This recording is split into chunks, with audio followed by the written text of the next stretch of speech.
আবাস যোজনার সমীক্ষা করতে গিয়ে গ্রামবাসীদের বিক্ষোভের মুখে আবাস সমীক্ষা দল এবং বিডিও। নদিয়ার করিমপুর ২ নম্বর বিডিওর ঘটনা। জানা যায়, করিমপুরে আবাস যোজনার ঘরে সার্ভে করতে যায় সংশ্লিষ্ট দপ্তরের একটি দল। এরপর তাদের ঘিরে গ্রামবাসীরা বিক্ষোভ দেখায়। অভিযোগ, নির্দলের নেতাদের পাকা বাড়ি থাকলেও আবাসের তালিকায় নাম আছে তাদের। অন্যদিকে যারা তৃণমূল করে তাদের কাঁচা বাড়ি থাকলেও তাদের নাম নেই সে আবাস তালিকায়। এরপর করিমপুর ২ নম্বর ব্লকের বিডিও সুপ্রতিম মজুমদার সেখানে খবর পেয়ে গেলে তাকে ধরেও গ্রামবাসীরা বিক্ষোভ দেখায়। এরপর সেখানে করিমপুর থানার বিশাল পুলিশ বাহিনী পৌঁছে তাদের উদ্ধার করে নিয়ে আসেন। শুধু তাই নয়, সেখানকার কয়েকজন গ্রামবাসী অভিযোগ করেন, আবাস তালিকায় নাম আছে এমন ব্যক্তির কাছ থেকে ৩০,০০০ টাকা চেয়েছেন পঞ্চায়েতের সদস্য। তাকে বলা হয়েছে এই টাকা দিলে তবেই সে ঘর পাবে। আর একবার জানাই, আবাস যোজনায় সমীক্ষা করতে গিয়ে গ্রামবাসীদের বিক্ষোভের মুখে আবাস সমীক্ষা দল এবং বিডিও। নদিয়ার করিমপুর ২ নম্বর বিডিওর ঘটনা। জানা যায়, করিমপুরে আবাস যোজনার ঘরের সার্ভে করতে যায় সংশ্লিষ্ট দপ্তরের একটি দল। এরপর তাদের ঘিরে গ্রামবাসীরা বিক্ষোভ দেখায়। অভিযোগ, নির্দলের নেতাদের পাকা বাড়ি থাকলেও আবাসের তালিকায় নাম আছে তাদের। অন্যদিকে যারা তৃণমূল করে তাদের কাঁচা বাড়ি থাকলেও তাদের নাম নেই সেই আবাসের তালিকায়।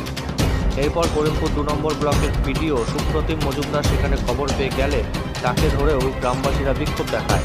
এরপর সেখানে করিমপুর থানার বিশাল পুলিশ বাহিনী পৌঁছে তাদের উদ্ধার করে নিয়ে আসেন। শুধু তাই নয়, সেখানকার কয়েকজন গ্রামবাসী অভিযোগ করেন, আবাস তালিকায় নাম আছে এমন ব্যক্তির কাছ থেকে ৩০,০০০ টাকা দিয়েছেন পঞ্চায়েতের সদস্য। তাকে বলা হয়েছে এই টাকা দিলে তবেই সে ঘর পাবে। এই নিয়েই উত্তেজনা ওই এলাকায়। শুনেন, এখানে ঘটনা হচ্ছে যে এরা ছাড়বে আসছে এসি কাঁচা গুলাকে পাকা করতেছে আর পাকা গুলাকে কাঁচা করছে। এখানে টিএমসির ঘরগুলা সব কেটে দিয়েছে, নিজ দলের ঘরগুলা পাশ করেছে। এই একটা সমস্যার কারণে দাদাদের সঙ্গে আমরা কথা বলছি। আমরা বলতে চাচ্ছি, পাইলে গড়গড়ান পাক আর না পাইলে কাঁচাগুলা পাক, পাকাগুলা কাটা যাক। সেটা যে দলেরই হোক, পাকাগুলা কাটা যাক, কাঁচাগুলা পাক, আর না হলে গোটা বারবাদপুরের লোক পাক, গোটা বারবাদপুরের লোক পাক। আমাদের আস্থা পণ্ড এই মেম্বার কত টাকা দিয়েছে?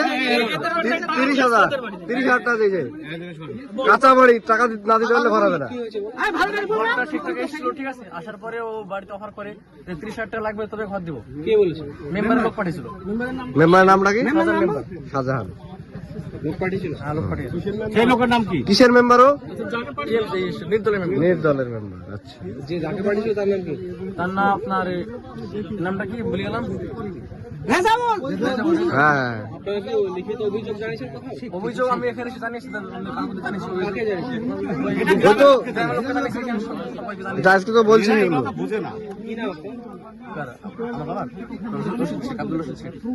ঘর আছে, ওর নামে ঘর ছিল।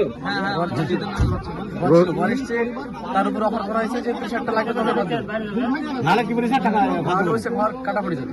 ফাইনাল যে খসড়া তালিকা বেরিয়েছে ওখানে নাম আছে? হ্যাঁ, নাম আছে। এখনো টাকা না দিলে আজকে ফাইনাল ছিল, কেটে দেবো না। খসড়া তালিকা কাটতে পারে না তো কেউ? না, বারণ করে দিয়েছে তো।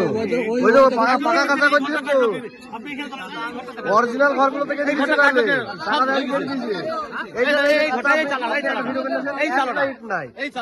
একটা ইট নাই ওই ঘরটা দেখে, ওই ঘরটা কেটে দিয়েছে।